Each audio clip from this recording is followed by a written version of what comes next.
जी अस्सलाम वालेकुम जी। चौधरी मोहम्मद हुसैन घुमन साहब वाहवा देर तो वल नहीं सन, तकरीबन कोई 2 महीने हो चले ने। तो हूँ अल्लाह पाक दा शुक्र है कि अलहमदुलिल्लाह पहला नालों काफ़ी बेहतर ने।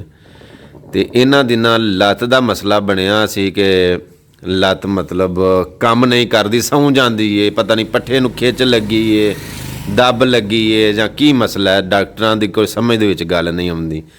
ते चौधरी मोहम्मद सादक चीमा साहब नाल बैठे ने, चौधरी अनवर लंबड़ घुमन साहब बैठे ने, पिछे भी घुमन साहब लेटे ने। अच्छा बाबा जी, तुसी कोई इलाज पे दसदे सो कि जे पट्ठे नूं खिच लगी होए, दब लगी होए जां इंज दा कोई मसला होवे ते ओहदा की हल है, की करना? मैंने ये गल दसी कि तू लै घ्यो दी ढाकी देसी ते कांडा भी देसी बिजली का लै ठीक है। ते कणक लैके ना लाबू के भांडे विच ना धर छड़ अग ते वो जो चंगी कड़ जाए ना उरो मंजी ते लम्मिया पैना, एक पासे कपड़ा पा लैना ते एक पासे नहीं पाना। कोई धनक लैके ना 4 फेरे मंजी कज लैनी, कोई धनक लैके तो उत्ते कपड़ा लग ते मुड़का आ जाए, पट्ठा ठीक हो जाता तो लत्त भी लगन लग पैंदी।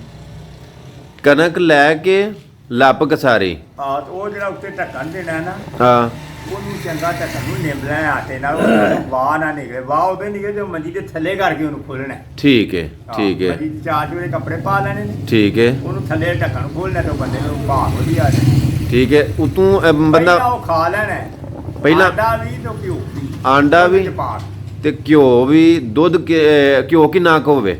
ਉਹ ਤੇ ਜਿੰਨਾ ਕੋ ਪਾ ਵੀ ਖਾ ਲੈ ਤੇ ਬੜਾ ਚੰਗਾ, ਤੇ ਸਟਾਕੀ ਕੋ ਸਾਰਾ ਹੋਣਾ ਚਾਹੀਦਾ, ਸਟਾਕੀਓ ਘੱਟ ਤੇ ਹੋਣਾ ਹੀ ਨਹੀਂ ਚਾਹੀਦਾ। ਠੀਕ ਹੈ। ਆਂਡਾ ਤੇ ਘਿਓ ਦੁੱਧ ਦੇ ਵਿੱਚ ਪਾ ਕੇ ਉਹ ਪੀ ਲੇ ਬੰਦਾ? ਪੀ ਸਕਦਾ, ਪਾ ਪੀ ਲੈਂਦਾ, ਅੱਧ ਪਾ ਪੀ ਹਾਂ। ਲੈਂਦਾ, ਫੇਰ ਪੀ ਲੈਂਦਾ, ਜਿੰਨਾ ਵੀ ਜਿੰਨਾ ਪੀ ਸਕ ਘਿਓ ਉਹ ਵੀ ਬਥੇਰਾ ਪਾਣਾ ਉਹਦੇ ਬਥੇਰਾ ਪਾ ਲੈ। ਉਹ ਪੀ ਕੇ ਤੇ ਮੰਜੀ ਦੇ ਉੱਤੇ ਲੇਟ ਜੇ, ਉੱਤੇ ਕੋਈ ਕੱਪੜਾ ਲੈ ਲੈਣਾ?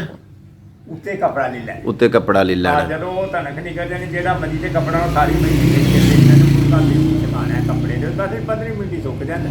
ਠੀਕ ਹੈ ਫਿਰ ਕੋਈ ਭੇਜ ਨਹੀਂ ਨਹਾਣਾ, ਉਹ ਤੇ ਨਹਾ ਵੀ ਲਵੇ, ਨਹੀਂ ਨਹਾਣਾ ਤੇ ਨਾ ਨਹਾਏ। ਠੀਕ ਹੈ ਹਾਂ, ਠੀਕ ਹੈ। ਮੁਰਗਾ ਜੋ ਕੱਪੜੇ ਦੇ ਵਿੱਚ ਸੁਕਾਉਣਾ। ਮੁੜਕਾ ਕੱਪੜੇ ਦੇ ਵਿੱਚ ਹੀ ਸਿਖਾਉਣਾ। ਹਾਂ। ਠੀਕ ਹੈ। ਲਓ ਜੀ, ਇਹ ਬੜਾ ਇਲਾਜ ਤੁਸੀਂ ਦੱਸਿਆ ਵੇ, ਅੱਲਾਹ ਪਾਕ ਤੁਹਾਨੂੰ ਵੀ ਸਲਾਮਤ ਰੱਖੇ। ਪਤਾ ਕਿਉਂ ਕਿ ਜੇ ਤੁਹਾਡੇ ਇਸ ਦੱਸਣ ਦੇ ਨਾਲ ਕਿਸੇ ਦਾ ਭਲਾ ਹੋ ਜਾਵੇ ਤੇ ਤੁਹਾਨੂੰ ਵੀ ਇਹਦਾ ਇਲਾਜ ਜਰ ਦੇਵੇਗਾ। ਇਹਦਾ ਮਤਲਬ ਪੱਠੇ ਦੇ ਨੁਕਸ, ਪੱਠੇ ਦਾ ਨੁਕਸ ਹੈ। ਮਾਮ ਸੈਨ ਨੂੰ ਪੱਠੇ ਦੇ ਨੁਕਸ, ਪੱਠਾ ਠੀਕ ਹੋ ਜਾਣਾ। ਕਿਉਂ ਜੇ ਫਿਰ ਉਹ ਆ ਸਾਰੇ ਜਿਸਮ ਦੇ ਪੱਠੇ ਠੀਕ ਹੋ ਜਾਣ।